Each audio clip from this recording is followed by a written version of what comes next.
Thank you all for joining today. We will begin our program shortly. Thank you especially for joining under these very difficult circumstances for the country, for the world, for everybody. Yeah.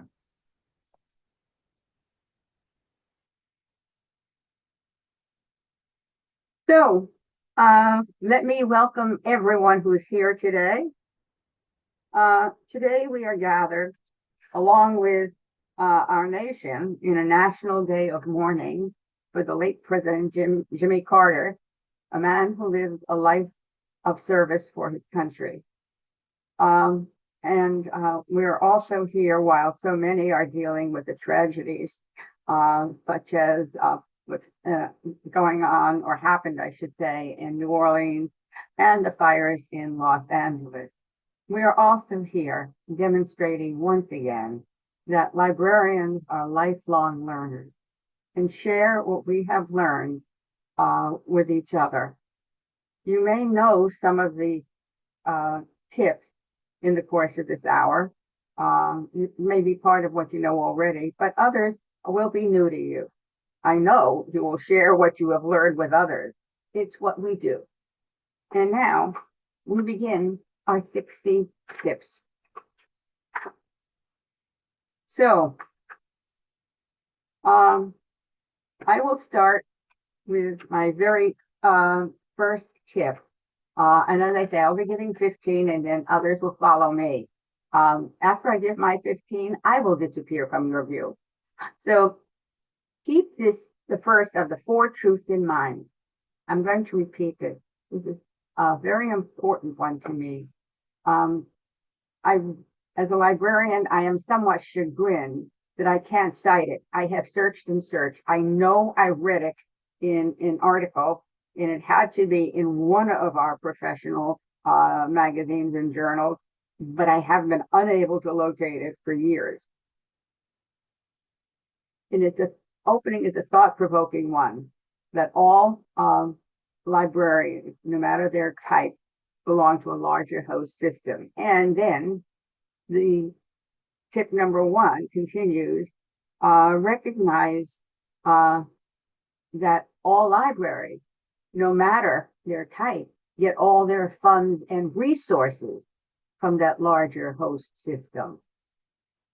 It's something to think about because we keep thinking that we're different, but every library, no matter what it is, academic, public, wherever that library is, it belongs to a larger host system, and that's where they get their funds and resources. So we then need to move on to tip number 3. The third tip, to be a logical extension of the first 2. Know that a library's funds and resources depend on the value the library has. And knowing that, you need to keep mindful of it when you think about how you prepare your budget and other things and present them. Tip number 4, and this is the key one. Know that the library's value to this larger host system is determined by the larger host system, not you. You may know your value, others may know your value, but if the host system doesn't, it's not recognized. And in order to be able to do that, you need to be aware and respond to the needs and wants of your host system and those who make decisions within it. If you can't regularly show your value, you're on your way to being history. Tip 5.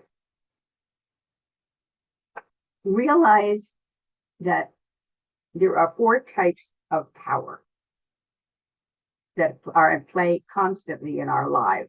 Some against done towards us, and some we employ. And they were introduced. The slide here shows who you can give credit for these 2, at least this one, in there, a new weave of power. And by being aware of them, you can bring them into use as they are appropriate to the situation. So, next slide. Power with.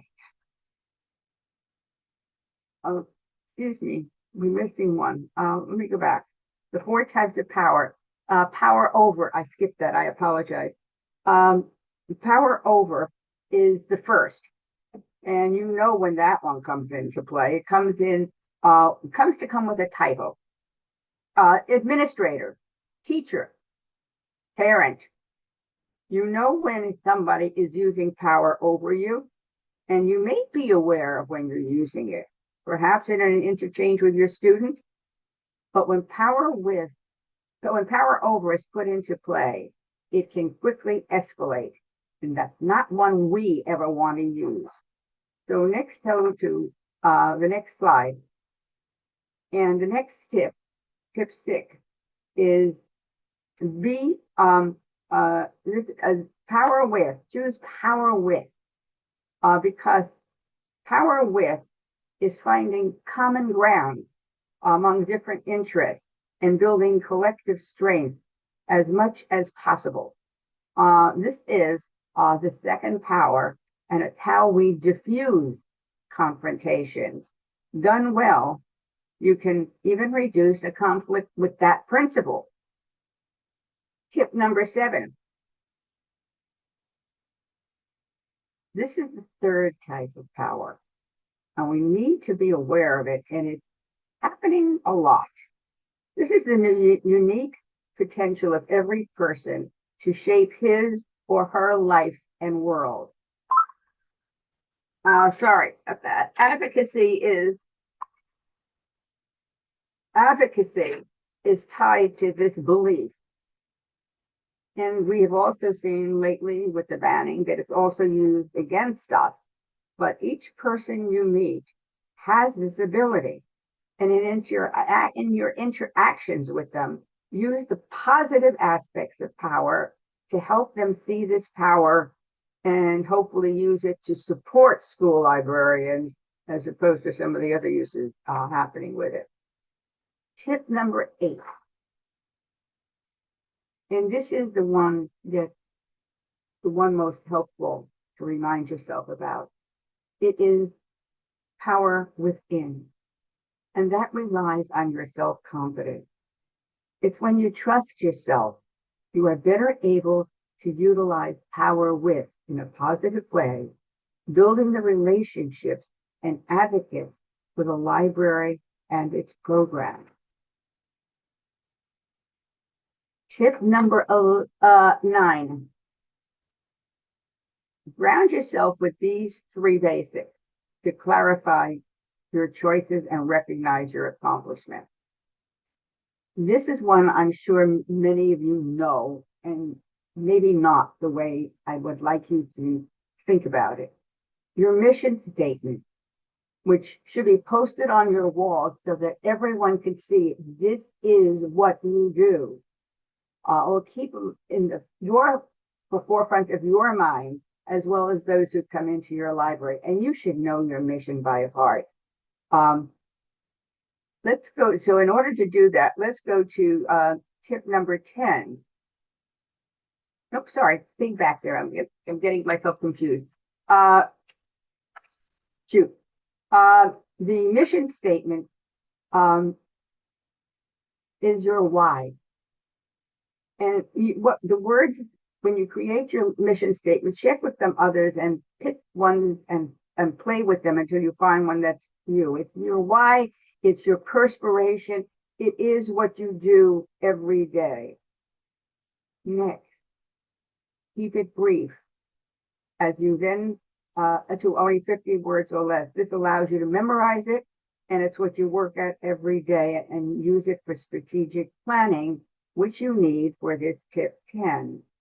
What would your perfect library look like?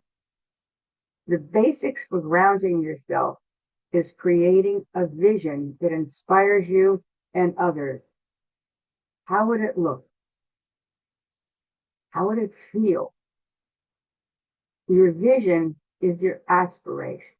So you have your mission that we discussed is your perspiration. it's your why. And your vision is your inspiration and aspiration. Search the internet for pictures of school libraries that appeal to you. What do they have that what makes them inviting? Look for school library visions on the internet. Play with the ones you like best until you can formulate ones that resonate with you. And again, keep your vision statement brief, preferably no more than 50 words. This allows you to memorize it along with your mission statement. While your mission statement is what you work at, your vision is what you work toward every day and also use in your strategic planning. So you have these two going for you, and you need to write them in the present tense. Even the vision. No, it's not here, but it is what you want it to be, and it will never be here if you only look at it for the future. My favorite vision statement right now is the vision of AASL. Every school librarian, a leader, every learner has a librarian, school librarian. I may have reversed it, but it doesn't matter. It says the same thing.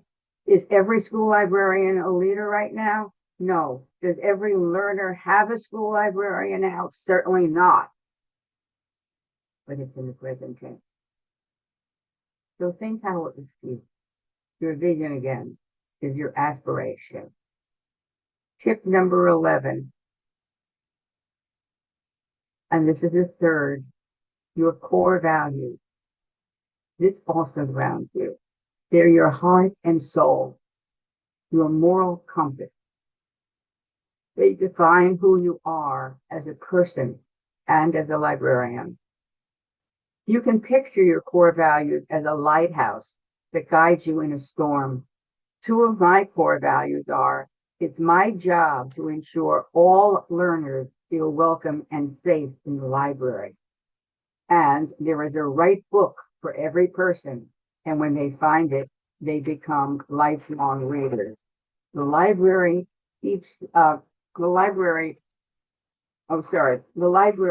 this as a positive for them. Tip number 12.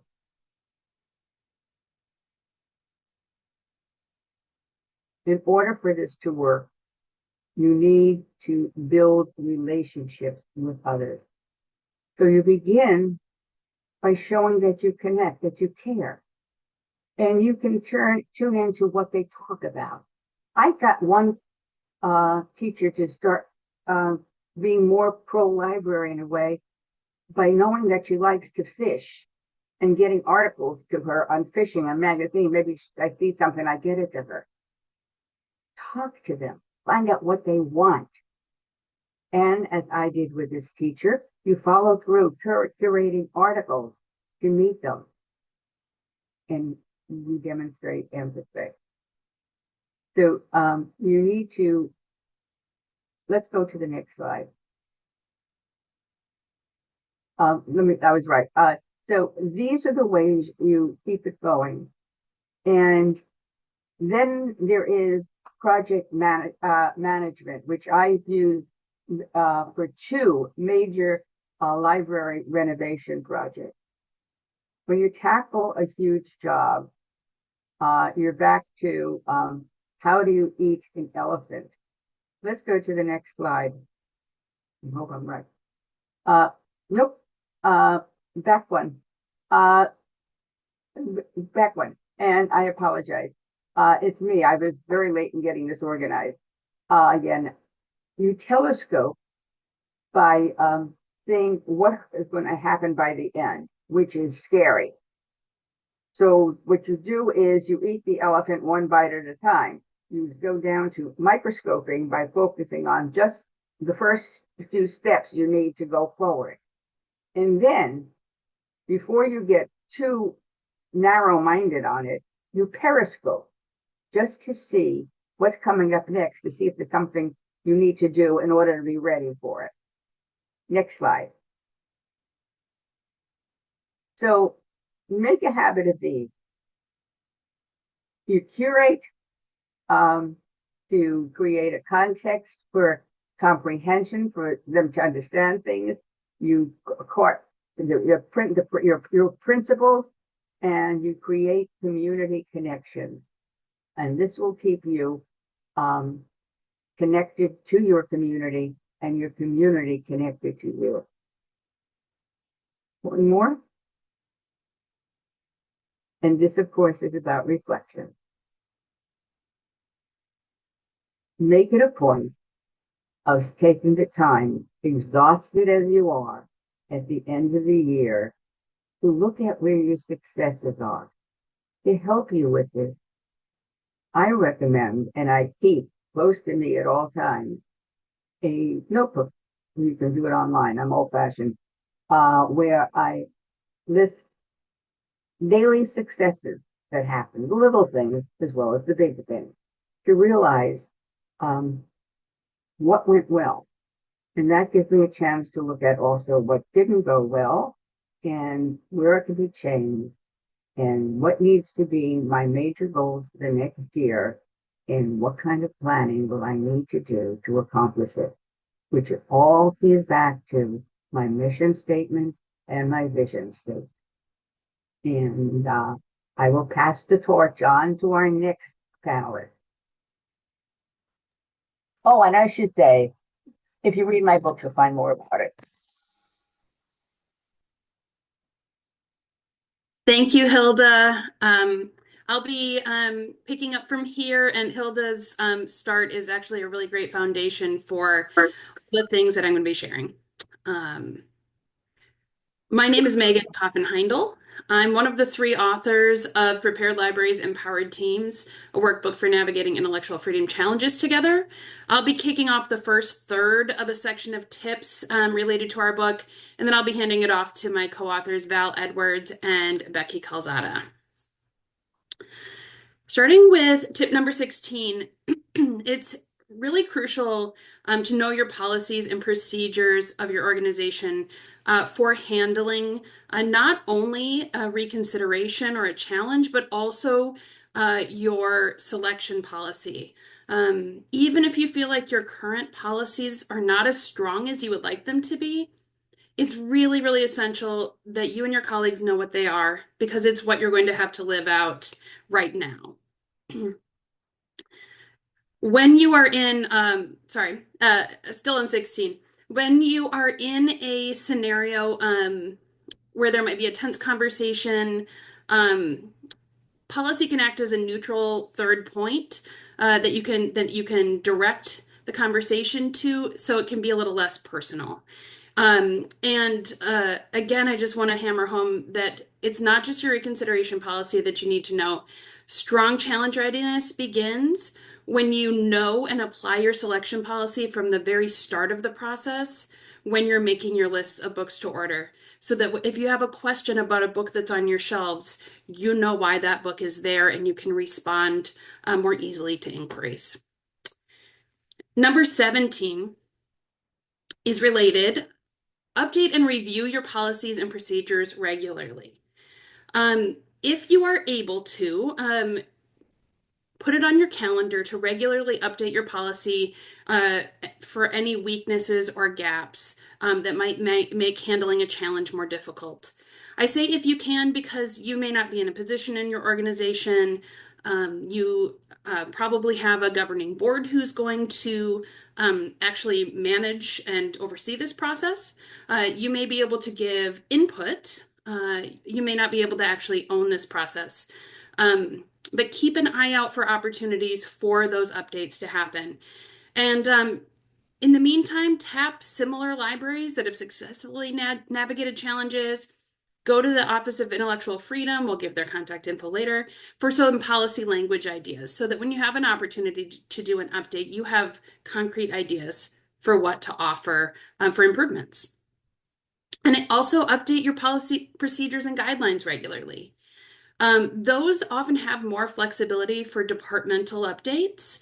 You may have more control over that language because it's really about how you're going to implement the written policies. So take a look at those even more frequently to see if you can add some more smoothness and detail to your implementation. Tip 18 is to practice your implementation. Pressure test your policies and procedures regularly with your colleagues and your teammates. You can use internal examples of questions and challenges that have come up and role play. Get used to what it feels like to answer those questions, what kinds of language you would want to use.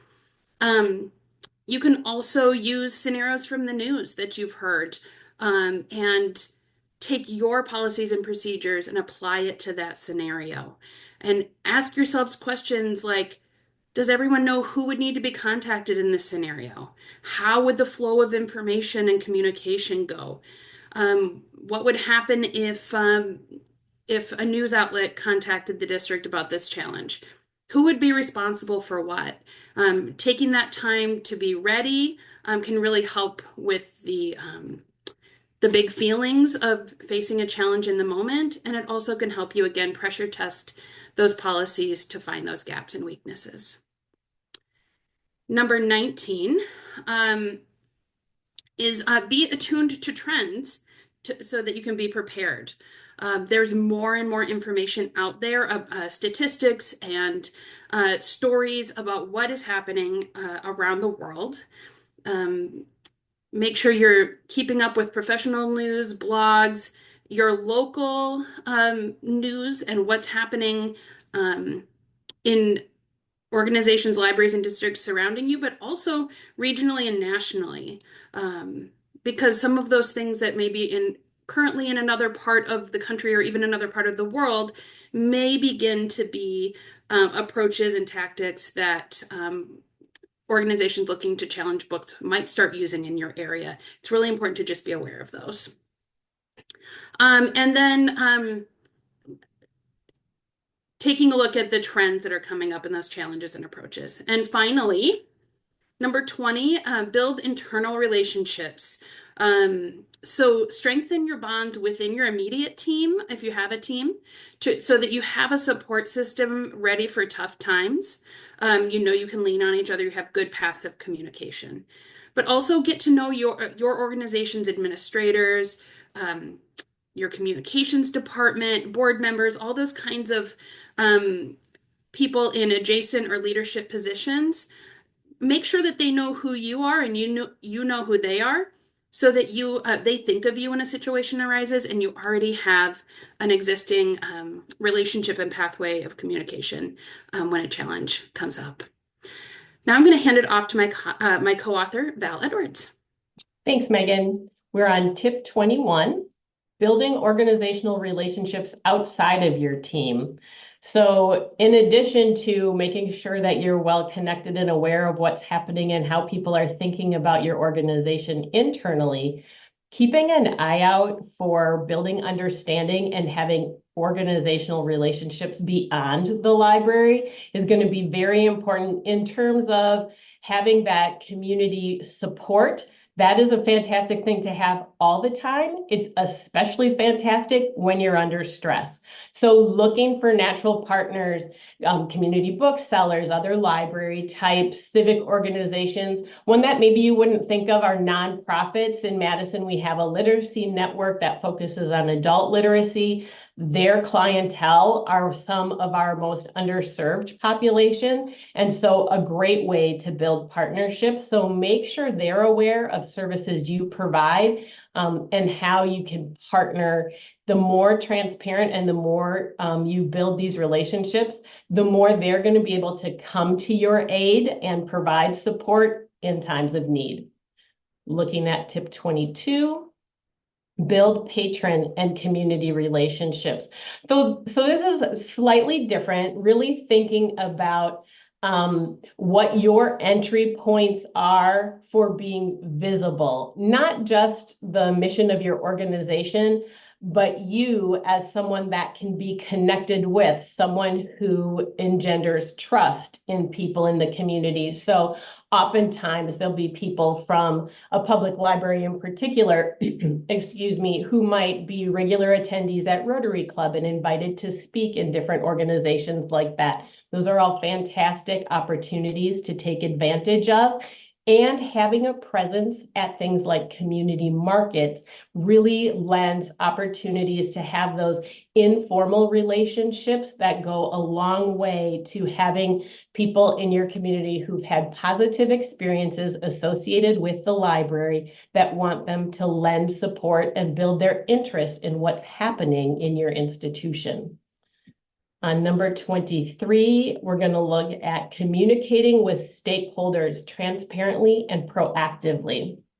So we've been having a lot of conversations, some of which started with situations where suddenly when there's an issue that has bubbled up, whether it's a challenge or whatever it might be, that's when we start hearing about things on social media. However, if you've always had a presence in social media or in your local newspaper where you have that relationship, you have some structure built and some trust built, it helps it be a way to disseminate information when there is an issue, but it's not something that seems so isolated to just that instant. People are used to hearing from you. They trust what you say. You have a history with them and you've built this foundation. So proactively sharing what's happening in your library is something that's really important, and not waiting for an emotional confrontation to make those connections. Looking at tip 24, be careful with your language. This is where that practice comes into play so strongly. Word choice impacts your tone and your clarity, and that can go so far in helping either escalate or de-escalate a situation. The scripting doesn't have to be something that you're tied to, but it helps you build a language and be careful and speak with intent. And that is super important. And for my slides, finally, number 25, engaging in external learning to stay current and connected. This is an exact example. Being in the room with these other presenters and being able to share with all of you is an opportunity for all of us to learn. Hilda set us up so nicely, speaking about leadership. The connections that I could think of from her presentation to our content were numerous. And it was really so valuable. And those are the experiences that you can look for and find in all of your professional development experiences. So paying attention to what's happening in the state, paying attention to who are leaders in the field, who you're speaking to and learning from, and also who's in the room when you're learning. Look at that attendee list. There's people that you can connect with the people around you. That's how you also build your, not just a professional network, but a support network, which is so important when you're facing something as stressful as a challenge. And I am going to pass it over to my colleague, Becky. Thank you, Val. I'm going to launch with tip 26, present to your governing body regularly. And so when we talk about a governing body in our book, we are addressing not just public libraries, but we're also thinking about our school libraries too. So thinking about who are the participants in that governing body. It could be a board of trustees. It could be your library board. And when you do figure out who that is, sharing your selection criteria and your processes so they have an understanding of how that looks.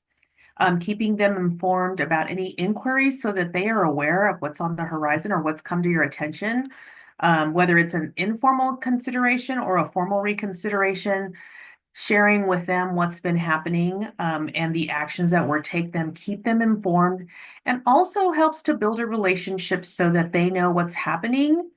I also think about too that in this case, I know we're talking about a governing body, but even at a campus level for a school, keeping principals and the administrators on the campus updated on what those selection processes and criteria also helps depending on the size of your district too. So tip 27 is around telling your library story.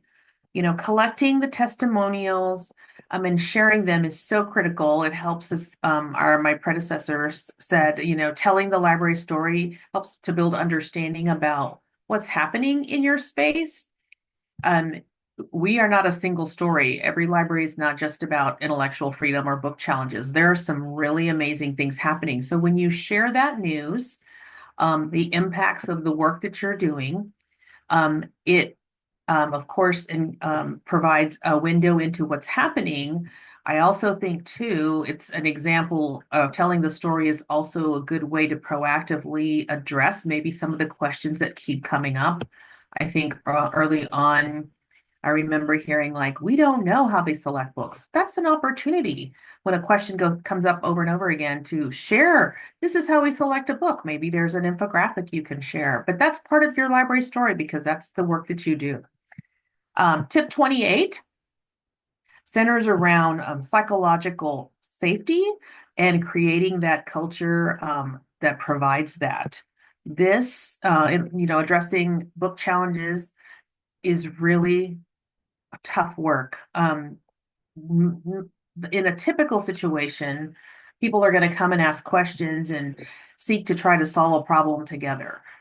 But we do know that there are cases where that's not happening. And maybe there's a little more, there's an emotionally charged situation. And of course, we know of cases where librarians have been specifically targeted online and that sort of thing too. So reminding the people that you work with to take care of themselves, reminding them that you have an open door policy and you want to be supportive. You want to encourage them to come and talk to you no matter what the question is. Oftentimes I will hear I don't want to bother you. I know you're busy, or I probably should have known this, but I was afraid to ask. Reminding the people you work with that it's a safe space to ask those questions, because if there's one person that has that question, it is highly likely that someone else might have it. And it also helps to build a relationship, which is so critical. You want to build trust with your teams and you want to show them that you're ready to listen. You're ready to help them process something, whatever the need is, and to do the great work that you need to do. So tip 29 centers around the Office of Intellectual Freedom at ALA. It is important for everyone to know that the Office of Intellectual Freedom wants to help. So if you do need help and assistance, feel free to call them, email them. You can check out their resources online because they do have a wealth of resources there to support school librarians and boards and that sort of thing too. Also, I think the most important thing, we know we're living in historical times. Eventually, we're going to come back and look at what's happening and realize that this was a very different sort of situation. So reporting all of these challenges is so important because we need to capture the data so that in the future, when this happens again, people understand what happened. So be sure that you have them online and you submit your book challenges to them. And finally, our last tip centers around building a coalition. Seeking out the groups in your community and beyond to share the same beliefs around access and intellectual freedom like you are so important. You might have a library friends group that can also help to expand the understanding about what's happening in your library. So connecting with them would be important. There could be other allies and other groups in your area that want to support, like other organizations, publishers, authors, and that sort of thing. So don't forget the importance of prioritizing that time to build that coalition and to include them on any kind of communication so that they're aware of what's happening and know and can consider ways to support you. So I'm going to pass it on to the next group. Here's our book. I guess I'm the one that's supposed to talk about that. But our book is Prepared Libraries, Empowered Teams. And I hope that the tips that we shared today are very helpful for you and it'll get you curious to check out our book, which is a workbook. So not only are you reading short little pieces, but you get to reflect about how you can implement some of the many suggestions that we have. Thank you.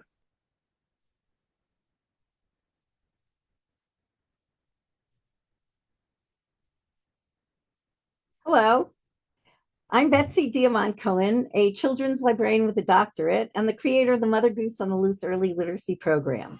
I live on the land of Piscataway and Susquehannock peoples, along with citizens of many other indigenous nations who reside in a region now called Baltimore, Maryland. I work as a children's librarian in public libraries and children's museums. I've also run a home daycare and been a preschool teacher. I developed the award-winning Mother Goose on the Loose Early Literacy Program in the late 1990s, and I've been promoting it and adapting it ever since. And thank you so much for those hearts. They're lovely. I'm now a consultant and a trainer. I love presenting workshops and webinars for librarians as well as early childhood professionals, so I'm delighted to be part of this presentation. Let's go to my first tip. A smile goes a long way. Even if your day didn't start out right, it's really important to smile when people enter the space in the library. We want people to come back, and if they feel welcomed and appreciated, they will come back. And as part of that, also when you're doing a program, make sure to smile even if you got up on the wrong side of the bed, and always introduce yourself at the beginning of a program. Even if everybody knows you, it's important to say your name again, just in case someone's forgotten it, because if they know your name, then it makes you much more approachable when the program is over. Again, at the beginning of the program, welcome everyone and tell them you're glad to see them. There are some people who don't often get someone who tells them that they're happy to see them, and that can make a big difference. Okay, next slide. Don't rely on book reviews. Make sure you always read a book before you're going to use it in story time. You never know if there's going to be an unwanted surprise inside of a story that might make your audience uncomfortable. So it's very important to be familiar with all the contents of a story before you read it. There may be a book that was an award-winning book, but if you don't like it, don't use it. The way you feel about a book is communicated to your audience. So contrarily, even if you find a book that you really love, then use that, even if nobody else has heard of it, because if you're enthusiastic about it, everyone else will pick up in your enthusiasm and they will love it too. Okay, next tip. Children love repetition. What we know is if they like a book, they're going to ask you to read it again and again and again. They don't get bored. And we also know that starting and ending a program with the same rhyme or song or finger play helps to find the space for children. Children like to feel secure and to know what is going to happen. And so if you always start out with the same rhyme or song, then they know, okay, now it's story time. And if you end, it makes the transition from the end of the program go much, much easier. And also, not many of us are professional singers. And so people aren't coming to your story time to hear a concert. If you always use the same song or rhyme, everybody else learns it, and then it becomes a community sing-along rather than a performance. And that's another way to get people to feel united together. Now I'm going to do a rhyme that I like to do at the beginning of some of my story times, and I'd like you to do it with me, and I'll do it twice. So if you don't know it, you can watch it the first time and do it the second time. But if you know it, you're welcome to do it both times. It's Two Little Pretty Birds. Two little pretty birds sitting on a cloud, one named Soft and the other named Loud. Fly away, soft, fly away, loud. Come back, soft, come back, loud. Do it with me. Two little pretty birds sitting on a cloud, one named Soft and the other named Loud. Fly away, soft, fly away, loud. Come back, soft, come back, loud. Next slide. You don't have to read a book aloud in order to share it joyfully with a child. And this is really important because sometimes we have people coming to our story times who don't speak English or who speak English but don't know how to read. And if parents think that they have to read a book out loud, then they just won't use it with their kids. So here's one that I like to use. This is The Very Busy Spider by Eric Carle. And I like to sing a song about it. So even though you're on mute, I'm going to sing the song and pretend that you're answering me. And I'll just say to everyone, let's all make the sounds the animals make. I went to visit the farm one day. I saw a cow along the way. And what do you think the cow did say? Moo. I went to visit the farm one day. I saw a sheep along the way. And what do you think the sheep did say? Bah. So here, if you, the librarian, are presenting a book without reading it, just singing about the pictures, then you're legitimizing it for those parents who don't know how to read or who aren't comfortable reading. In the meantime, if you have a young baby who can't talk yet, but they can make the sound, they'll recognize that cow and they'll go, and that's empowering to be able to recognize an animal and make their sound. At the same time, the adult looks at their child and they see the child making the cow sound and they think their child's a little genius. Now, you don't just have to sing it. There's so many other ways we can play with the book without reading it. We can look at the picture of the horse and say, do you know what that is? That's a horse. And look, what color is he? Is he red? No. Is he green? No. He's brown. And so books can be used in many ways. And I think if we tell parents to share books joyfully with their kids, if we give them ideas of how to do that, it will help them. Another way to use books joyfully, at the end of a story time, I like to ask people to vote on the books they like best. So I might say, everyone who liked this first book I read, this book just ate my dog, raise your hand. And everyone who likes the second book that I read today, Lunch Every Day, raise your hand. Everyone who liked the third book I read today, Peekaboo, raise your hand, Peekamood.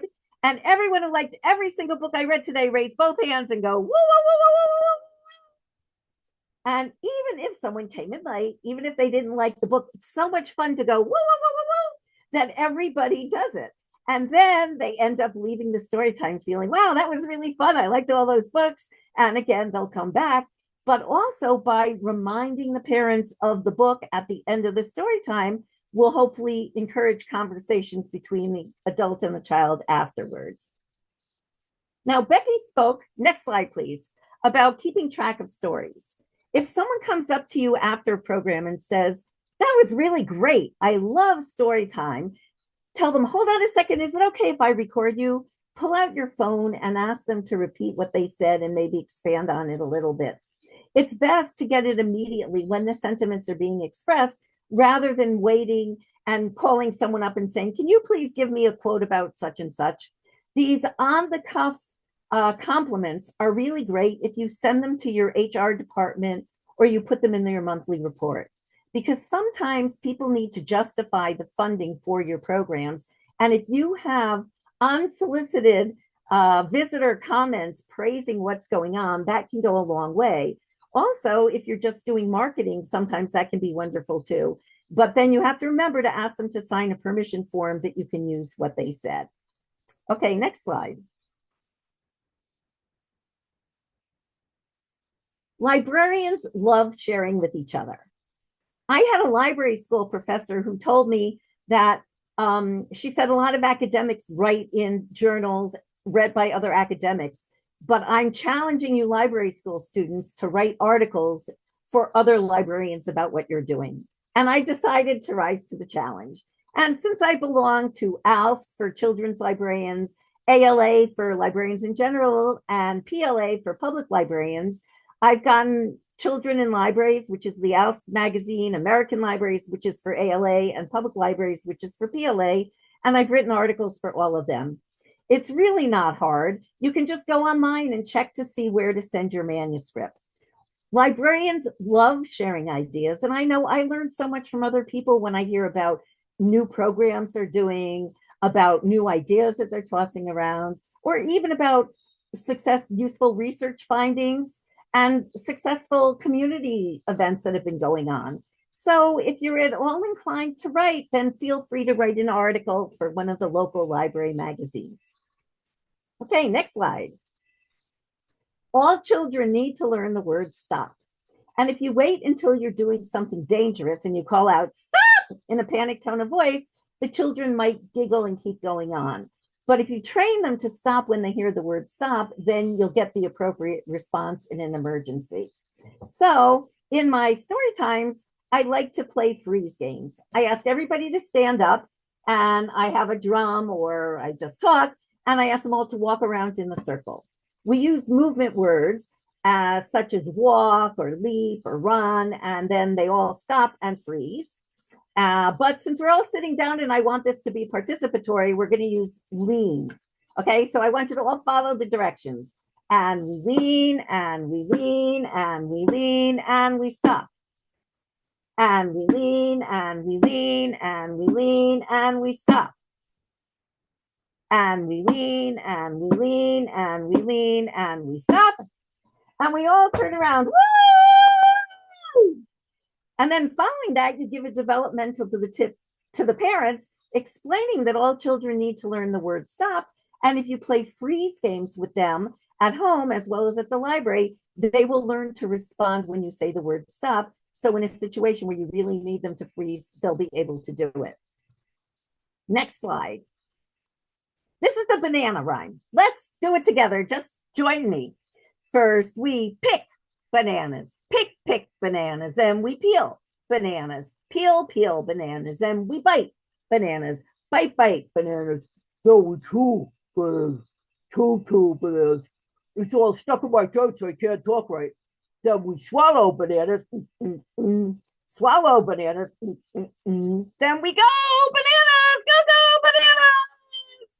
And you can have a developmental tip with that, which is just that here we're learning vocabulary words when we do the rhyme because we're talking about what we do and naming it as we do it. But we're also building math skills because we're talking about sequencing. First we do this, then we do that. We can't bite the banana unless we peel it first. And you could say to parents, so when you go home, do the banana rhyme with your child. Or if you want to extend it, bake a cake and follow a recipe with your child, and they're building the same sequencing math skills. So they learn the value of what you're doing in your story times. Next slide. When children learn to read, they sound out words by syllables. So phonological awareness, hearing the sounds in words, is really important. The rum-pum-pum drum sequence helps them listen for sounds in the word they know best, their own name. So you simply say, everyone, I'm going to go around the circle and I'm going to ask you to tap your child's name, ask each child to tap their name on the drum with the syllables. So Sue would be Sue, but Shaniqua would be Shaniqua. And parents, if your child is too young to do it on their own, please take their hand and help them tap it. Rum, pum, pum. This is my drum. Rum, pum, pum. This is my drum. My name is Betsy. What's your name? What's your name? Susie. Hello, Susie. Peter. Glad to see you, Peter. So not only are they tapping out the syllables in their name, but you're giving each child an individual greeting, looking them in the eye, creating that personal connection that's so important for them to really have as rich of an experience as possible. Next tip. When the kids get restless in story time, rather than asking them to sit still, ask them to stand up and do an activity to help them get their wiggles out. All of us probably know head, shoulders, knees, and toes. So in the interest of time, I'm not going to do it with you, but that's just a great way, instead of saying sit still, to get them, get out their energy, and then they'll sit down and be attentive for the next one. Next slide. When you sing a song, you make a game. And if you hand out something like scarves and you go to collect the scarves, the kids might not want to put them away. But if you sing a song, it becomes fun. So for instance, I've handed out scarves, then I just simply walk around the circle with a tote bag and I sing, scarves away, put your scarves away today, scarves away, put your scarves away today. And each child puts their scarf back in the bag. And when I've finished working around the circle, all the scarves are away. Okay, next. If you want to do folktales, a great way is to compare them. So there are many versions of Goldilocks, and each illustrator has portrayed her differently. They even have Goldilocks from different cultures. So you can read one story, you can tell it, and then you can just simply look at the illustrations and talk about what's different. Once the kids are familiar with the story, I find it's really fun to then bring in those versions that are adaptations, like Goldilocks and the Three Dinosaurs by Mo Willem, which is really, really funny, and get the kids an idea of what can be done with that. Okay, next story. On cold winter days in places that have snow, kids come in their jackets. And if you have a class or a preschool or a home daycare that's coming to visit you, it takes time to get those jackets off and then put them back on together again. Early on, I found that if you tell the kids to use their jackets as a cushion, they put it down on the ground and sit on it. Then there's no fiddling with it when you're doing the story time. And as soon as it's over, their jackets are right there so they know where it is to put it on. And since kids love puppets, you can say, once your jackets are on, everyone line up at the door. I'm standing there with my puppet, and my puppet is going to give each of you a big kiss when you're ready to go. It's amazing how quickly those jackets go on with no fuss whatsoever. Next. I love colored scarves. They're great for exercising fine motor skills, which are later used for writing. And there are many songs you can sing with colored scarves, but here's just a short one. Scrunch your scarves into a ball, make them very, very small. On the count of 3, we're going to throw our scarves up in the air and see all the beautiful colors coming down. Are you ready? 1, 2, 3. Woo! And it's just a beautiful aesthetic delight. One more. These are some resources. I have a YouTube page for Mother Goose on the Loose with different playlists of songs and rhymes that have been all contributed by librarians or childcare providers. It's not slick, it's also free, and they're cataloged according to whether it's rhymes to use with scarves, with bells, animal rhymes, standing up rhymes, knee bounces, etc. And Jayberry is also a great place if you're looking for these activities to use in your programs. And one more slide. These are the books I've written that have been published by ALA Editions. Transforming Preschool Storytime is about preschool storytime. Mother Goose on the Loose is an updated version of how to do programs for parents with children from birth to the age of 3. Mother Goose on the Loose, Here, There, and Everywhere has been adopted and used in all kinds of settings and for all ages. And Early Literacy Programming in Espanol is how you can do programs in Spanish, even if you don't speak Spanish, by finding a community partner. And now I am going to introduce Dorothy Stoltz. Well, thank you, Betsy. And hello, I'm Dorothy Stoltz, a professional librarian, and the bulk of my 40-year career was at Carroll County Public Library in Maryland, where I retired as Director for Community Engagement.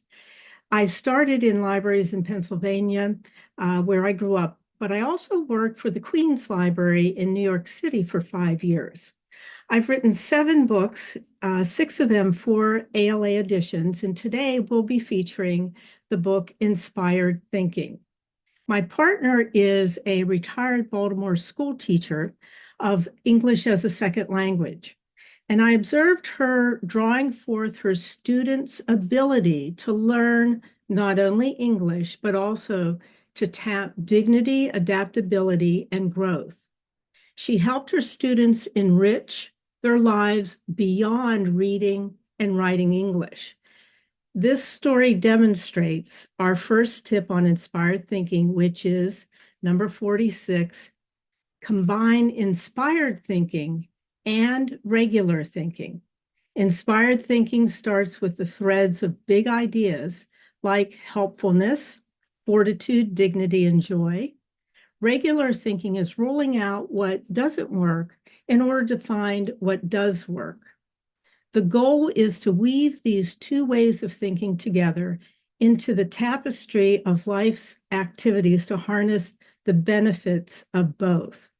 This level of inspired or abstract thinking offers the ability to see and understand the intangibles of life, such as adaptability, patience, and integrity, what Plato called universal or big ideas, and apply them to everyday activity.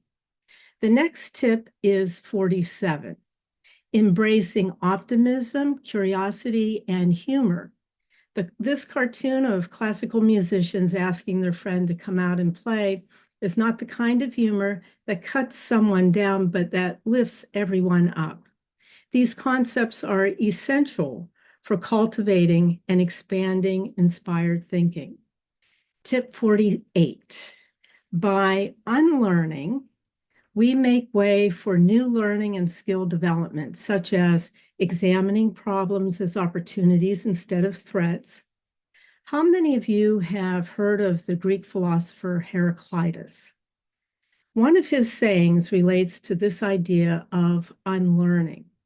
Quote, "Knowing many things does not teach insight," unquote. Roger Von Eck, author of Expect the Unexpected, wrote about Heraclitus saying, "I think what Heraclitus is getting at is this: forgetting what we know at the appropriate time can be an important means for gaining insight.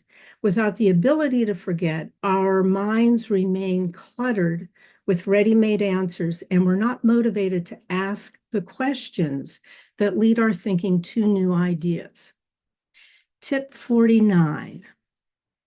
Andrew Carnegie created a model for modern philanthropy by building over 1,600 libraries across the U.S. from 1889 to 1919. Carnegie sometimes asked grant recipients to engrave not his name, but this motto near the library entrance to symbolize the illuminating qualities of books and knowledge. Let there be light. Tip number 50, follow leaders. We can learn from Abraham Lincoln and Benjamin Bradley, pictured here. Benjamin Bradley was a Maryland slave who participated in the design and invention of steam engines at the U.S. Naval Academy. And John F. Kennedy, as an example, who recognized and was inspired by good thinkers. Kennedy came up with programs like the Peace Corps and landing on the moon. Seek to understand big ideas by learning from the masters. Read and study great thinkers, going back to Plato and Shakespeare. We can be inspired by Paramahansa Yogananda, who brought yoga to the United States. We can be motivated by the fortitude of Mary McLeod Bethune and the optimism of Helen Keller. Connect to inner creativity by listening to great music, from composers Mozart to Bertolli. Mozart's playful music, for example, promotes the elegance of the mind.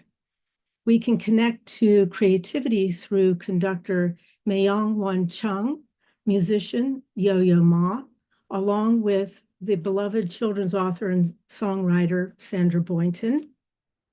View and discover the inspiration behind great art, from Monet to Thomas Cole, Robert S. Duncanson, Tomioka Tasai, and the brilliant Salvador Dali. For example, Monet's art reveals the vibration of color in nature, radiating wisdom, power, love, and intelligence. By learning from the great thinkers, we build a foundation of knowledge. We connect with inspiration through what they taught, shared, and produced. However, we are meant to go beyond the limits of great thinkers and doers. One way of doing so is by making libraries a resource of thinking. Who better than librarians to help people become discoverers of big ideas and to think for themselves? Tip 51, encourage people to think thoroughly and completely and make their own decisions. One of the tools to make thinking fun and effective is Edward de Bono's 6 Thinking Hats. You can find the 6 hats on pages 64 and 65 in the book Inspired Thinking.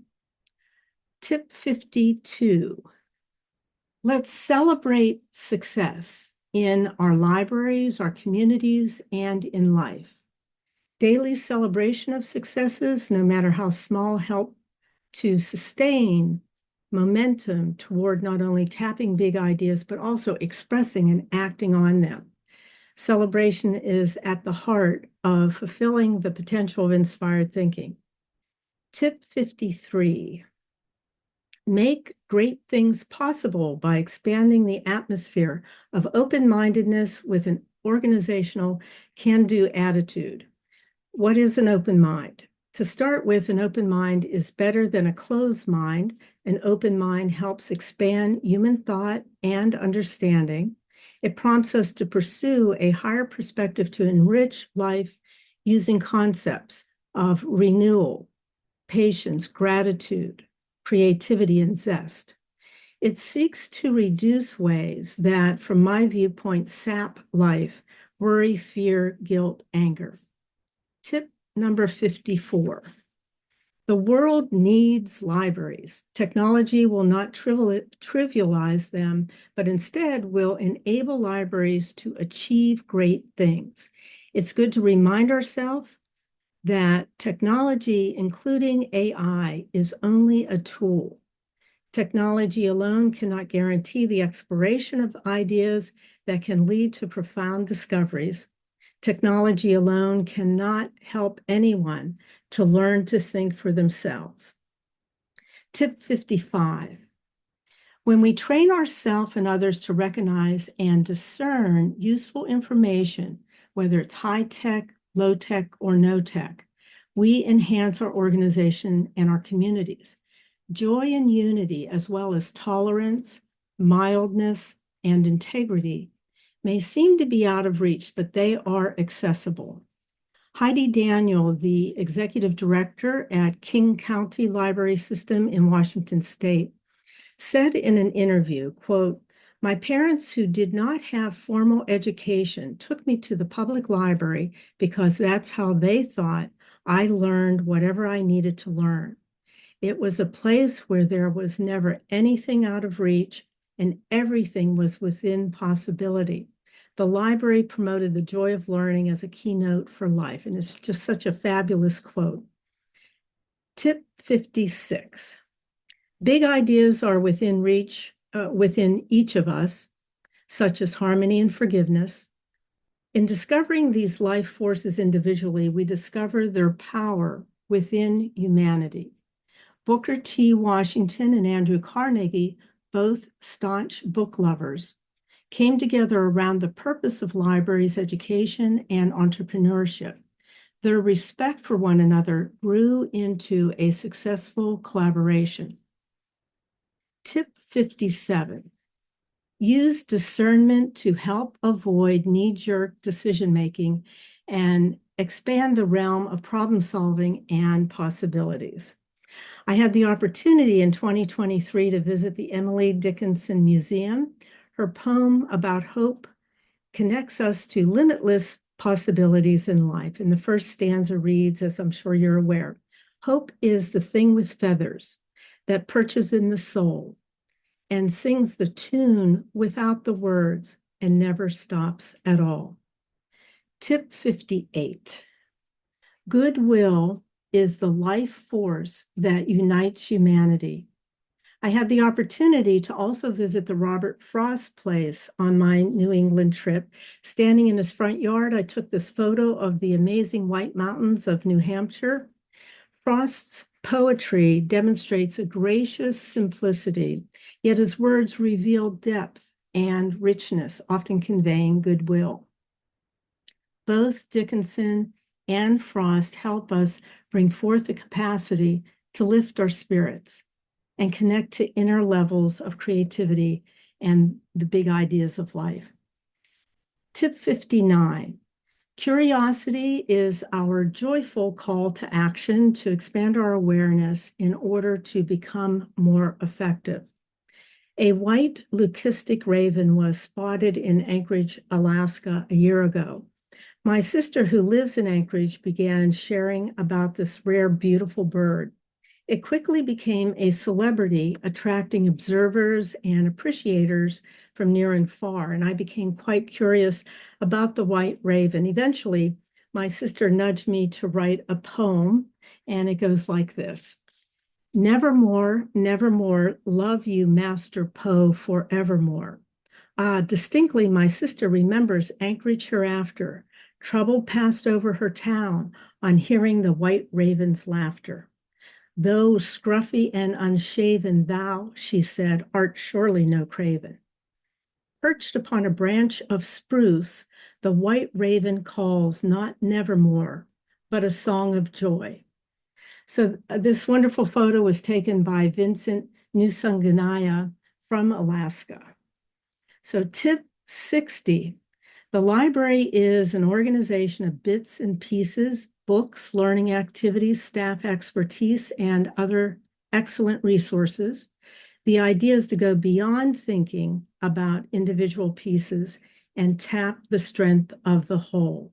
The central purpose of a library to enlighten humanity. Let's make the spirit of our welcome message this.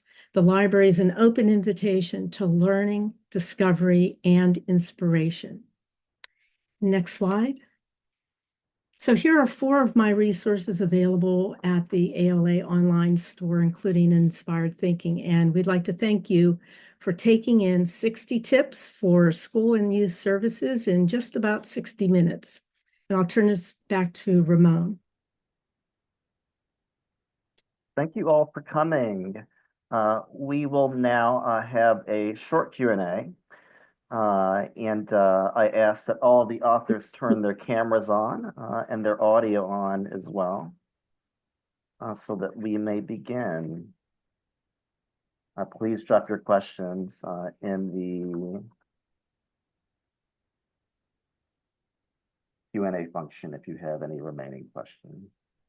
I'd like to answer something that someone brought up about involving parents in story time. Sure. And that is just that I take that as a given. For instance, if I'm handing out colored scarves, I make sure that I always have enough to give one to each adult and one to each child, because I want them to know that story time is a participatory experience and they're expected to be involved and to be doing everything with the children.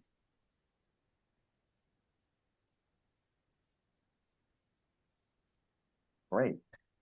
Our first question that I can see in the Q&A, it's from Wendy Gassaway. I believe it is about the presentation with Becky Calzada, Maegan Heindel, and Val Edwards. It's, can you give any further examples of organizations to build relationships with? Yes. Like as you're driving down the street, start taking down names. That's like one that I just always be scanning. But I also would say users of your library space. So after school clubs at a public library, maybe it's a sustainable community type environmental group, whoever it is, pay attention first to people who are using your space. Those are easy connections. But then like local daycare centers, senior centers, in our community, often, well, I get our like city magazine, and there's a lot of announcements in there about new organizations, and getting a chance to welcome someone as they're kind of getting a feel for things is a great way to connect in a really positive way. Local authors can do events for you, and also I had at one point been a member of a local business consultants organization, and there's a great in for inviting people who are looking for an audience into your library to do programming. And you're making positive connections, not just with them, that organization, but also with the audience they draw who might not be regular library users. So I would just say, like, keep your radar up and be scanning all the time for opportunity. I also want to add too, depending on where you are, there could also be organizations, like for instance in Texas, we have the Texas Freedom to Read Network. So they are parents. They're a parent advocate group that are doing a lot of advocacy. And I know there's an organization in Florida. There's I'm sure there's in other states too. And I also think too, a lot of the natural partnerships tend to come up also during a legislative session. You find a lot of allies. I know that when we were in our legislative session in Texas, HRC, Human Rights Campaign reached out. We had just ally organizations because oftentimes, and I say, like for instance, the Texas Library Association would speak on behalf of something. A lot of times they can't be for or against something because they're just on a subject and will speak, but they have partner organizations that will speak on their behalf, and then of course they return the favor to speak on their organization's behalf if there's something that we are allied in terms of support. So I think just kind of keeping your eyes to the ground, listening for like those opportunities to partner with people. Thank you, Beth. Thank you, Becky. Maegan, did you want to add anything? Actually, if it's okay, I wanted to address the other question that I think was for us, which was about what if you don't get to order the books for your department? I think that comes along with that figuring out what your flow of information is. So there, it's really likely that if you're a person who maybe sits at a children's desk, but you didn't order the books, that you're going to want to have a contact name for who you're going to let have that person talk to, but then be prepared to speak calmly and clearly to that person. A sort of one-pager Q&A about how books are selected for your library might be a good thing for you to keep on that desk. So someone might get their question answered really quickly. And then if they still have further questions, then you'd want to know who to get them in touch with. So depending on the way your organization looks, you're going to need to know who's that person who can answer those really nitty-gritty questions about why a book was selected. To Megan's point, I also want to add too that it's okay to not have the answer, to say, I'm not the person at liberty to respond, but I can certainly connect you. If you'll leave me your name and number, I'm happy to email, I'm happy to get back. So I think sometimes we feel pressured and we have to have the answer, because that is what we do. We do have lots of answers, but we don't necessarily have all of them. So knowing, like, Megan said, who in your system is that person to direct a person to is invaluable too. There's also a follow-up question from the same individual. What if you don't get to order the books and so don't know why the book was ordered? Yeah, that's pretty much, I think, that same opportunity to say, and that's where the familiarity comes in and the practice as a team. So you not only know enough information so that you sound knowledgeable, but can say, like Becky said, that's not my role. I know we have an acquisition policy. It outlines, making it up, 12 criteria that I know are considered. Let me make sure that I can make a connection to whoever our acquisitions person is. Practicing ahead lets you also know how that person wants to be approached with that. So again, you can say, I don't know, they're not in today, or it would be best to schedule a time with them, not we're going to pop over right now and catch them off guard, right? You can get, some people would be comfortable with that, and some people would be just like, then everything in their mind goes. So that's where scripting and practicing pays off big. Well, and I want to add too, like, we're not going to know, I don't think anyone's going to know why you want that one book, right? Can we give policy information on how books are selected? Yes. One of the activities we direct people to in our book to consider is come together as a team, because we know we follow our policies, but what are the other considerations so that we can put them in language that users can understand?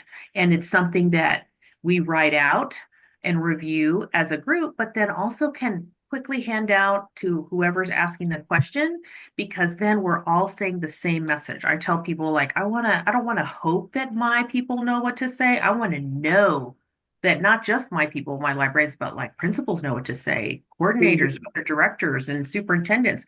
Here, we actually have this on our website linked, whatever, so that we're all consistent and on message. If I can leave you with one thing just for today, there's a lot more in our book and there's a lot more out there about the language you should use. But if you're wondering, what do I say if someone comes up to me and I haven't been my whole team is not prepared, start with the words and the spirit of thank you. Just say, thank you for sharing this with me. And that can be really disarming. So I just want to, if I can give you one thing to go and take back to your desk today, that would be that. Thank you, Megan, Becky, and Val. I've got another question for Betsy that she has answered in the chat. She might want to elaborate a bit vocally. Betsy, any ideas for drum circle if your story time is 60 people? I think I could do lean instead of walking around circles. We already do a leaning bounce. Yeah. When you have a lot of people, I still think that circles are better than clumps if you're going to be handing instruments or anything out and collecting it. You can have concentric circles, and then you might want to have someone to help you, and you give them a tote bag with materials too. So if you have a few different helpers with 60 people, then if each person goes around to 15 people in their part of the circle, they can do the tapping out the names. Or another idea is if you can get a whole bunch of inexpensive tambourines or hand drums, And then you hand them out. You might do some activities where you tap out the beat, and then you have the parent and the child tap out their names, and you just give the tip about phonological awareness for learning how to read. And then you all come around with your big tote bag and sing the cleanup song to have them hand back. That would be another way to do it. Awesome, Betsy. I think somebody had asked for Dorothy to elaborate a little bit on tip 60, or just to clarify it. Yes, I did answer that in the chat. I just thought I'd try to quickly do that. But those last, it's the library is an open invitation to learning, discovery, and inspiration. So so it's an emphasis on all three of those, and maybe we can even change the slide if we'd be able to do that before you send it out. Would be able to Learning, do that. discovery, and inspiration. We also have a question from Anthony Bernier, which I believe is for Hilda from earlier in the program. How should librarians define and document value? This is something you do all the time. Documenting your value, Instagram, it's how you communicate with your principal, and you do it visually with an infographic of what goes on. But what you do is let me explain this. We keep talking about data, and we think that our administrators and all of those people want data. That's what they say. But that's not how they make decisions. Decisions are based, honestly, on emotion. And then we use the logic of the data to support our emotional response. So I envision this when I make a presentation on data. It's really like how you, I've been to a lot of animals. I spoke about eating an elephant. Well, this part is like giving a dog a pill. You put it inside of peanut butter. And that's what you do with your data. You put the data inside the peanut butter of students and what they learned and their excitement. And if you can capture some of this and show some of this and point it out, the data, they will absorb the data. They will believe it. Think about, for example, every car manufacturer is telling you what they have that's so great about them, but what are they showing you while they're talking about the mechanics of the car? What is Coca-Cola showing you when it tells you they're not bothering to talk to you about the sugar, but they then talk about I'll teach the world to sing. It's always about the emotional response that they can bring up. So you'll associate it with the product. We are the product, but we better have something emotional to send it with. Stop worrying. We need the people who collect the data, don't get me wrong, but we do it and send it through our emotions. Absolutely, Hilda. A last question, which is kind of inspired by some of the questions that Anthony presented in the chat, is how do each of you define success, just very succinctly, based on what you've taught us today? If you were to put it in just a few words, how would you say that your tips work, or that people will know that your tips work? And whoever wants to answer first can start. So I'm going to start. I define success as somebody reaches out and said, I saw this tip and I applied it, and you know what? It really helped me out. Or I know I think a lot of the ways, the things that we put in our book together when we talked about it, they were things that worked for us. And I think for us also, one of the things we knew was missing was we've had a lot of training around how to approach intellectual freedom questions and that sort of thing as individuals, but there was nothing out there for a team. And so knowing that these are things that have worked for us, that we have also shared with others, that others have appreciated and implemented in their teams, I think that's to me how I know it's been successful, because we know not only has it worked for us, but it's working for others, and we're seeing them also pass along those tips. So Yeah, I'll tag on with exactly leaving people with a place to start and not feeling isolated. And for programming, I think success is just when you get people who come back week after week and who tell their friends, and then their friends come back, and more kids come. And then when the parent, you bump into the parent years later in the supermarket and they say, I used to go to your program and I think that's why my child did so well in school or whatever. We don't always find the success at the time, but it's that feedback we get, the personal feedback from the parents, and the smiles that we see at the time, knowing that we're getting a really happy, joyful experience from the library And to both the parents and the kids.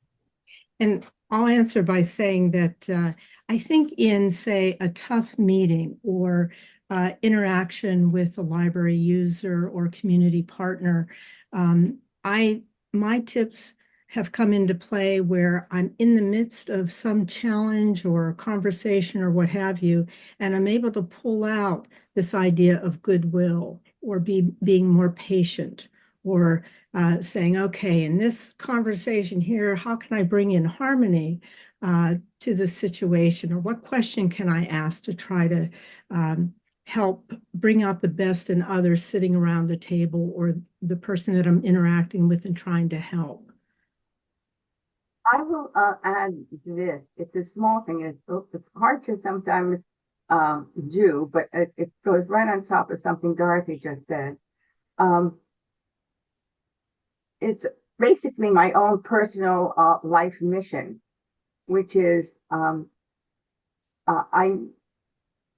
mirror the greatness in others back to them, and where possible, help them manifest it in their lives. So it's a great way to open discussions by talking to someone else's greatness. Well said. Well said, Hilda. Hilda is so wise. I just love Hilda. You're also wise. And I'll Well, tell I you know, what but I just sometimes want to sit with Hilda, just talking. And We did have a program at our state conference once. It was called the whole program was Ask Hilda. I love it. But to echo one of the tips in Betsy's presentation, reviews and feedback are so key. And the reviews and feedback in the chat for this program are so glowing. We really appreciate the audience coming and being so engaged with the presenters and the effort of each of the presenters: Becky Calzada, Val Edwards, Dorothy Stoltz, Hilda Weisburg, Maegan Heindel, Betsy Diamant-Cohen, all coming and presenting this program first in San Diego and then presenting it virtually in this iteration. And to answer the most frequently asked question in the chat, the program will be available on YouTube, probably starting tomorrow, Monday at the latest. And I will also circulate a copy of the updated PowerPoint presentation to all of the attendees. Thanks again for coming, especially during these very difficult and turbulent times. And best wishes for the rest of your day, everybody. We will close with a look at some of our other titles that are out now and that will be available soon. Thanks all. Have a great Thank you, evening. Ramon, for putting it all together. yes, Your idea, and it was a great idea. You know, and thanks to our designer, Kim Hudgens, for the actual aesthetic work in this presentation. She's not here, but she should be sung.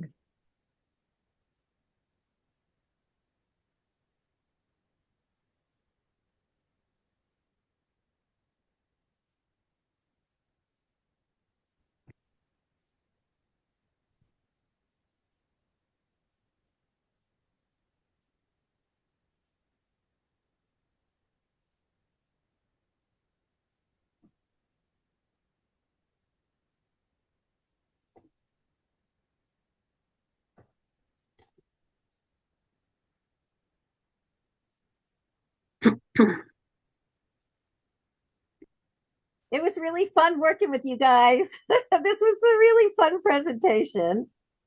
Ramon, you are brilliant. Is he still here? Yeah, he just turned Yeah. off the sound. Ah, Yeah, thank you all. I got great ideas from everybody. It was awesome. Mhm.